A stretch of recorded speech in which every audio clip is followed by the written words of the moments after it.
안녕하세요. 차트원이에요. 제 그 유튜브 채널 보시면은 마지막 영상 보이실까요? 차트원이 당분간 쇼퍼튼 빼고 매매할 거라고 말씀을 드렸어요.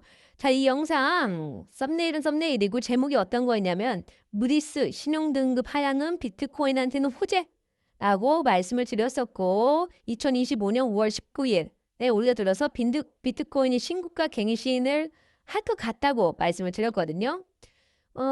일단은 제 예상대로 비트코인이 신고가 갱신을 했는데 한 가지 주목을 해야 될 게 있어요. 어떤 주목이냐? 신고가 갱신이라는 거는 역사적인 흐름이라 볼 수 있는데 지금 이 신고가 갱신은 좋지 않거든요. 좋지 않은 현상입니다. 이게 뭐냐면 신고가 갱신이라는 거는 신규 자금들이 들어와서 신규 자금들이 들어와서 어떻게 보면 좀 광기를 보인 건데 문제는 뭐냐면요. 신규 투자자들의 자금이 아니라는 거예요. 신규 투자자들의 자금이 어떤 거다? 기존에 투자를 하고 있었던 자금들이 들어온 건데 쉽게 말해서 미국에다 뭐 미국 엔비디아나 미국 달러 그리고 미국 국채에다 투자를 했었던 자금들이 단순히 어떻게 비트코인 쪽으로 몰린 거예요.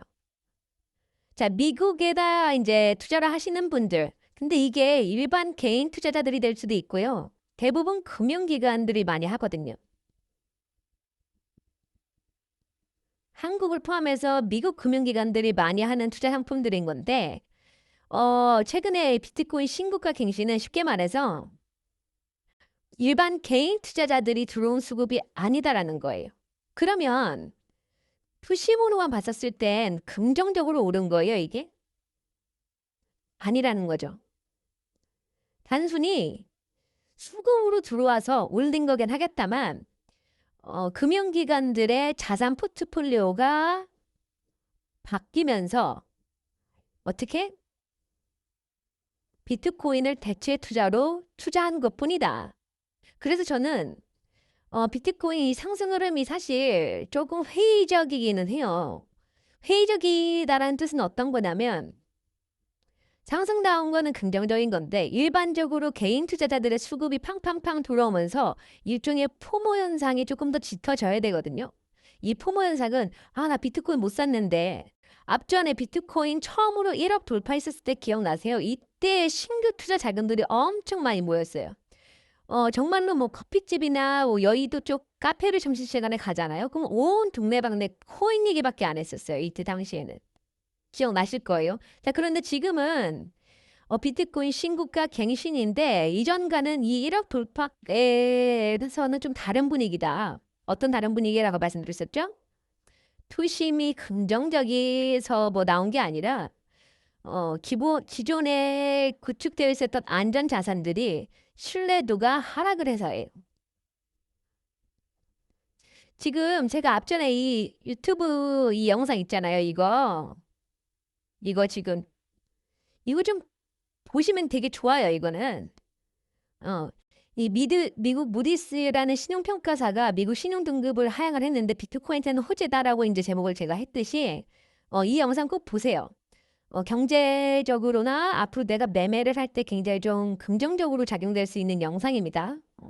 자, 다시 이제 그 비트코인 쪽으로 돌아온다면 자, 저 영상 기반대로 제가 전체적인 비트코인 시장 흐름이 어떻게 나올 거라고 예상을 드렸었어요. 자, 그런데 전 지금 롱 포지션보다는 단기적으로는 숏을 일단 보고 있어요. 그 이유는 일단 대체 투자로 부상이 됐지만 달러나 아까 뭐라고 그랬었죠? 달러나 미국 국채가 이전보다는 신뢰도가 떨어지다 보니 여기에 들어갔었던 자금들이 다시 비트코인을 올린 건데 그러면 지금 오늘 5월 23일 기준으로 국채 금리가 다시 낮아지고 있거든요.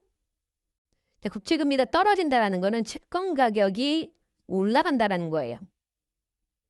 그러면은 채권으로 다시 저가 매수세가 들어올 수 있는 건데 자, 일반 개인 투자자분들이 채권을 매수하시는 분들도 많겠지만 그냥 단순히 코인 투자를 하시는 분들은 비율로만 따지면은 코인 투자와 채권 투자를 같이 하시는 분들은 없어요. 아까 말씀드렸듯이 채권 투자는 기관들도 많이 하거든요. 특히나 기관들이 굉장히 많이 하는 거예요.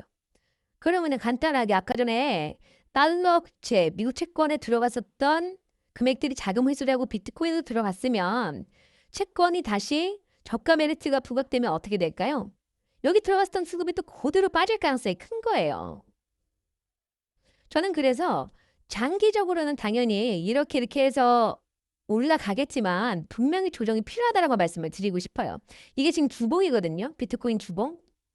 제가 생각하는 흐름에 있어서는 일단 우상향 흐름을 유지한다고 해도 저는 개인적으로는 여기 중간 부분까지는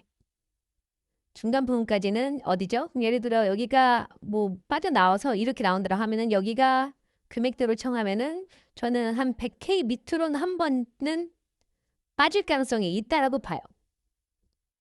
그래서 저는 여기선 다 썼을 때 롱 포지션을 일단 들어가려고 하고 당분간은 단기적으로는 숏으로 매매를 하려고 합니다. 실제로 지금 현재 숏 포지션 들어갔어요. 현재 숏 포지션 들어갔고 현재 약 레버리지 30배에서 한 6% 정도 수익권인 건데 이것도 마이너스 20% 정도의 손절을 걸어놨어요. 음. 일단 제가 보는 거는 단기적으로 매수 과열 구간이고 RSI 지표도 상단에 있기 때문에 조정은 좀 필요하다. 근데 이 조정이 나쁜 조정이 아니라 많이 오르기도 했고 상승 피로감 누적돼 있고요. 그리고 미국에 대한 채권이나 미국 달러에 대한 그런 안전 심리가 다시 부각될 수 있다. 그러니까 채권 가격이 이렇게 올랐다고 하면은 다시 떨어지는 경우도 있고 다시 이렇게 상승 과락이 반복되는 거잖아요. 그럼 채권 가격이 이렇게 내려간 거예요. 그러면 채권 투자를 하시는 사람들, 채권 투자를 하는 금융기관들이 이 정도면 싸다라고 생각해서 다시 매수를 할 생각이 있다라는 거죠. 그 자금들이 어떻게 비트코인으로 들어갔었던 자금들이 이렇게 다시 회귀할 수 있다. 그래서 저는 거시적인 상황을 무조건 봐야 된다고 말씀드리는 게 이게 기술적인 차트도 되게 중요하겠지만 어떤 게 중요해요? 거시적인 상황도 굉장히 중요하다는 거 말씀을 드리는 거예요. 거시적인 상황을 먼저 내가 대입을 해야지 나만의 매매 시나리오가 생기는 거예요. 그래서 저는 일단은 시나리오 부분에 있어서는 당연히 손절을 해야 되네. 물론 이렇게 될 수도 있어요. 근데 저는 그냥 확률적으로만 본다면 이렇게 좀 조정을 보였다가 다시 올라가지 않을까. 제가 신국가경 신을 분명히 이때쯤에 할 거라고 말씀을 드렸죠. 그 왜? 안전자산으로 성격이 좀 바뀌고 있다. 그래서 나스닥이 하락이 나오면서 비트코인 상승이 나왔었는데 그게 전 시그널을 예상을 했어요. 이해되셨죠? 자, 그렇기 때문에 지금은 단기적인 좀 숏플레이를 진행을 하려고 하고 RSI 지표도 그렇고 전체적인 추세는 일단은 좀 쉬었다. 이런 쉬어가는 흐름이 필요하다는 걸 말씀을 드려요. 그래서 제 구독자분들 텔레그램 수통방에 계신 분들은 이제 숏플레이 위주로 매매를 지향을 하려고 하고 롱 포지션은 조정을 조금 보이고 제가 원하는 금액은 이제 이 100K 정도인데 100K까지는 11,000 정도가 빠져야 되는 거죠. 11K가 빠져야 되는 건데 과연 이 11K까지는 빠질지도 의문인 거고 그리고 트럼프 아저씨가 채권이 가격이 떨어지는 거를 엄청 안 좋아해요. 트럼프의 아킬레스건인 건데 이 트럼프 아저씨가 채권 관련해서도 언급을 할 가능성도 있고 이번에 이제 트럼프의 그 감세 정책 때문에 감세 정책이 뭐냐면은 세금을 덜 걷는다는 거예요. 세금을 덜 걷는다고 하다 보니까 채권 가격이 어떻게 해요? 엄청 떨어진 거예요. 그러니까 이거는 제가 추후에 그냥 지금 미리 말씀드리는 게 나으려나. 그냥 지금 말씀을 드릴게요.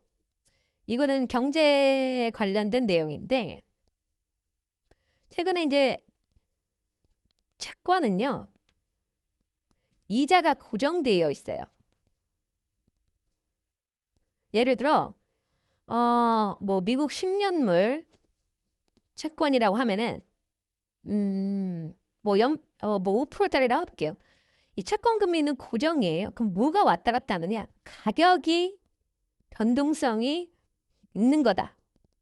예를 들어 제가 100만 원 미국 채권을 샀어요. 5%짜리.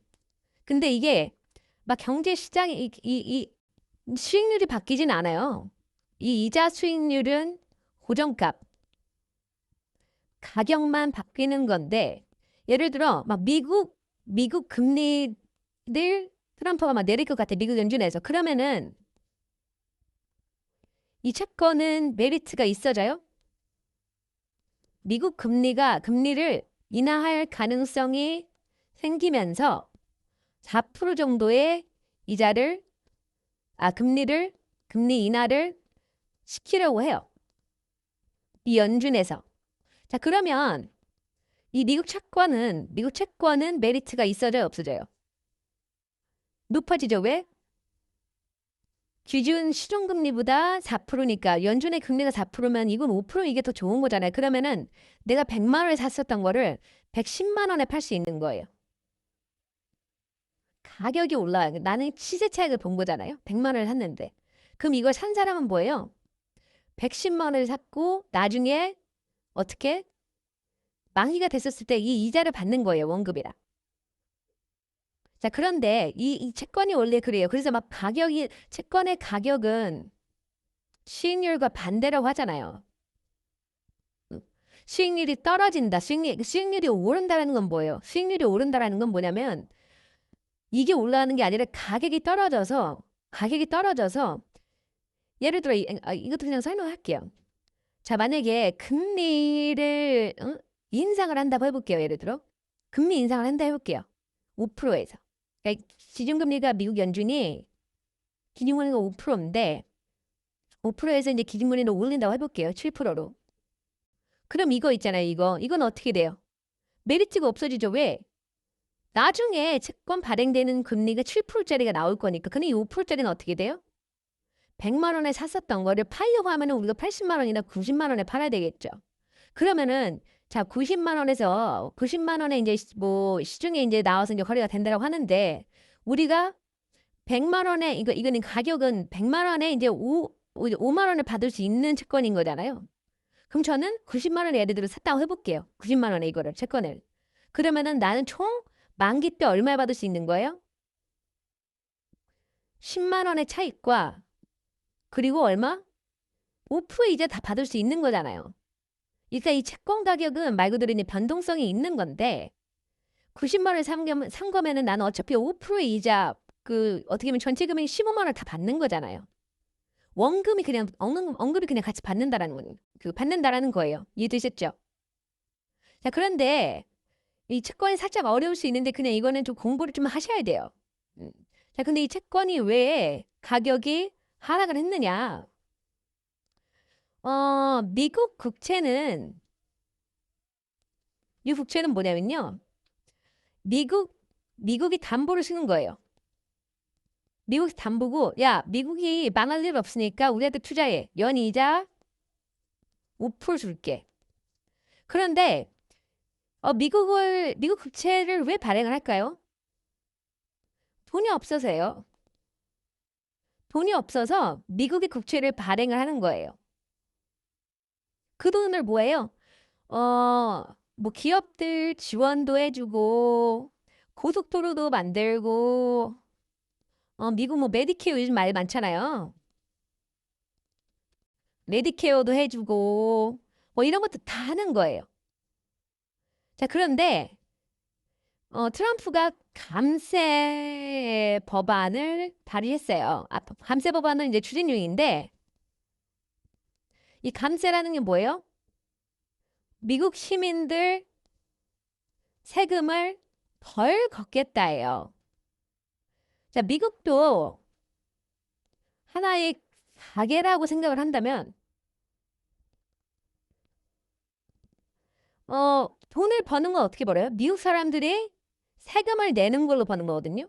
그게 세수예요, 세수. 세수. 음, 세입이라고도 하고. 근데 이 세입이 지출보다 적다 보니 빵표가 나요. 그러니까 세금이 만약에 연이자 세금이 미국으로 들어오는 세금이 100억이라고 해볼게요. 근데 나가는 돈, 예를 들어 막 고속도로도 만들고 AI가 막 요즘 산업화가 너무 괜찮다 보니까 산업화를 지원할 수 있는 연구 비용도 나가고 나가는 돈이 150억이라고 해볼게요. 그러면 이거는 나가는 돈이 50억이니까 이거를 어떻게 메꾸냐라는 거예요. 세금이 부족한데 세금을 더 뜯어요? 트럼프가? 안 되죠. 왜? 지지율이 떨어지니까. 그래서 관세를 매긴다고 한 거예요. 관세를 왜 매겨요? 관세를 매겨서 내가 이제 그 사람들한테 세금을 더 높이는 게 아니라 관세라고 난 관세로 인해서 재정 적자를 메꾸겠다라고 하는 게 트럼프의 맥락이에요. 뭐 이게 사실 말은 그럴싸하지만 말도 안 되죠. 관세가 관세 수입이 물론 증가할 수는 있겠지만은 이 재정 적자를 메꿀 정도는 아니거든요. 자, 그래서 다시 돌아와서 자, 이렇게 지지율이 떨어지니까 막 관세 이제 지지율 떨어지니까 세금은 올리진 못하고 일단은 뭐 좀 포퓰리즘이라고 할 수 있는데 감세 정책을 해요. 자, 그럼 세금을 덜 걷게 되면 미국 재정은 어떻게 돼요?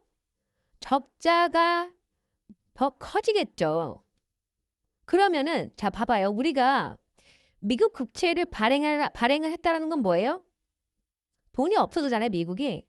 미국 사람들한테나 다른 사람들한테 돈을 받은 거죠. 응? 돈을 받은 거죠. 이해되세요? 그러면은 우리가 미국이라는 나라라고 해볼게요. 돈을 받았어, 막. 그럼 천억을 받아, 천억. 아, 오케이. 그냥 100억을 그 채권을 팔았어요, 우리가. 100억짜리를. 근데 웬걸? 5억에 5%니까 5억의 이자를 매일 줘야 되잖아요. 우리가 매년. 그리고 또 만기가 되면 어떻게 돼요? 이 100억도 돌려줘야 되는 거예요. 사람들한테. 그래서 무디스가 어떻게 한 거예요? 야, 너네 미국 재정 적자도 그런데 부채가 너무 많아. 이자도 감당 되겠어? 라고 하는 거예요. 자, 그런데 여기서 하나 우리가 좀 곰곰이 생각해 보면은 미국은 달러를 찍어낼 수 있는 국가잖아요. 수축 통화를 가지고 있는 국가. 자, 그러면 쉽게 한번 설명을 하면은 어, 달러를 찍어내면 그만 아니야? 네, 찍어내면 돼요. 찍어내고 주면 됩니다. 그런데 여기서 문제가 하나 생겨요. 뭘까요? 자, 달러를 많이 찍어낸다. 자, 제가 저희 텔레방에서 맨날 말씀드리는 건데 모든 투자는요. 공급과 수요로 가격이 형성돼요. 달러를 많이 찍어낸다는 거는 뭐예요? 공급이 증가하는 거다. 공급이 증가하면 뭐예요? 화폐의 가치가 떨어진다. 그럼 미국 신뢰도가 더 하락하는 거죠. 이해되세요? 미국의 달러가 하락하고 미국 채권까지도.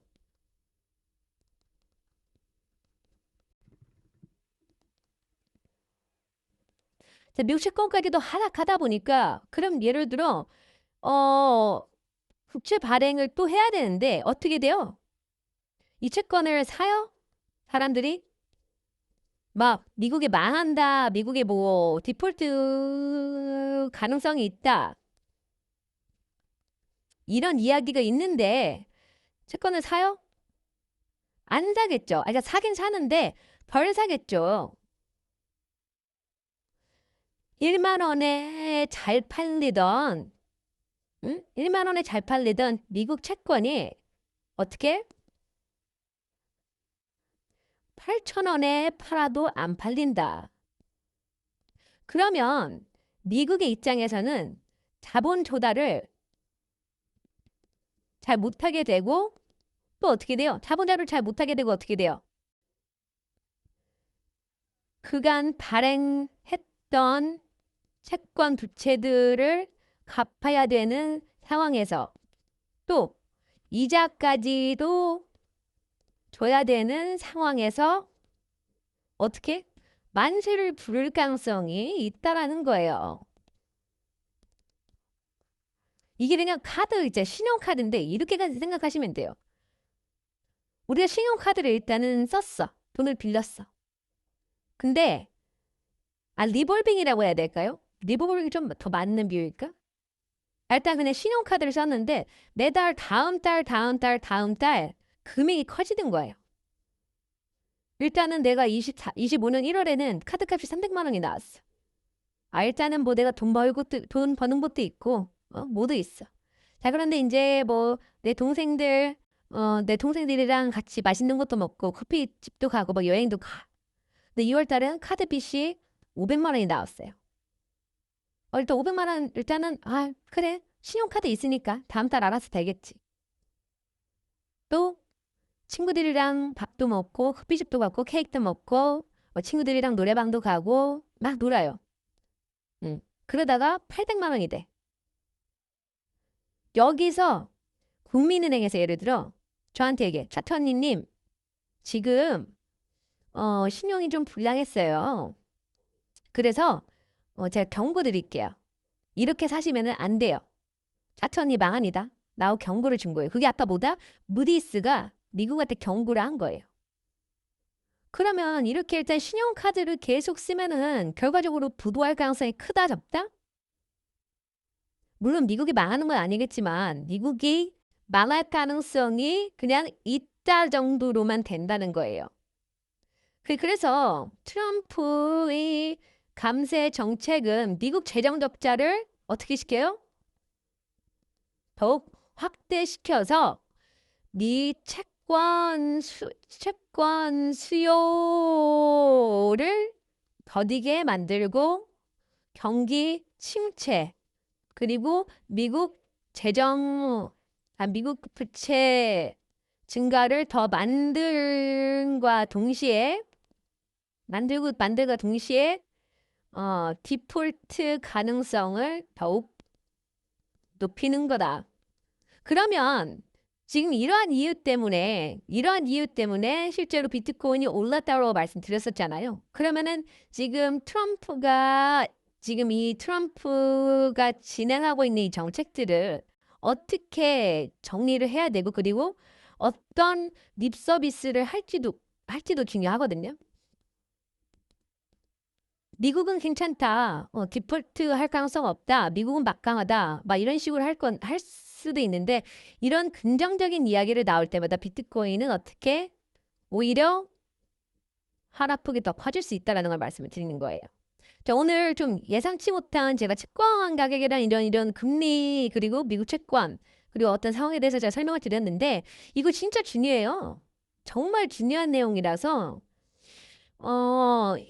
오늘 제 거 이 영상 보시고 진짜 좀 느끼셨으면 합니다. 느낀다라는 게 뭐냐면 이 비트코인 신고가가 좋지 않은 현상이구나. 오히려 안전자산 선호도가 강해진 건 맞는데 진짜 경기가 자칫 안 좋을 수도 있다. 라는 거를 인지를 꼭 하셔야 됩니다. 그래서 저희 차트 언니는 저는 지금 매매를 당연히 롱 포지션도 하긴 하겠지만 단기적으로는 숏 쪽으로 좀 많이 할 거예요. 많이 오르기도 했고 트럼프의 립 서비스를 좀 기대하고 있는 상황이라서 지금은 이제 배드 뉴스가 굿 뉴스예요. 이 정도만 참고하시고 앞으로 매매 잘 하시면 되겠습니다. 자, 오늘 제가 좀 두서없이 방송을 진행을 했죠. 근데 오늘 제가 좀 방송이 좀 길어졌는데 진짜 오늘 너무 중요한 내용이라서 꼭 채권이 어떻게 움직이고 미국 무디스가 왜 이랬고 비트코인 신고가가 어떻게 나왔고 이게 그게 좋은 상황은 아니다라는 걸 제가 설명을 드린 거니까 제가 드린 브리핑 토대로 수익을 좀 잘 낮았으면 좋겠습니다. 자, 영상 끝으로 좋아요랑 구독 한 번씩 눌러주시고요. 차트언니도 수익 나오면은 계속해서 말씀드릴 테니까 그리고 텔레그램 소통방을 제가 6월 정도로 오픈을 할 거예요. 6월 정도로 오픈할 건데 관심 있으신 분들은 댓글 정도로만 달아주세요. 텔레그램 소통방을 제가 우선적으로 따로 연락을 드리든지 해서 안내를 도와드리겠습니다. 네, 방송은 종료하겠습니다.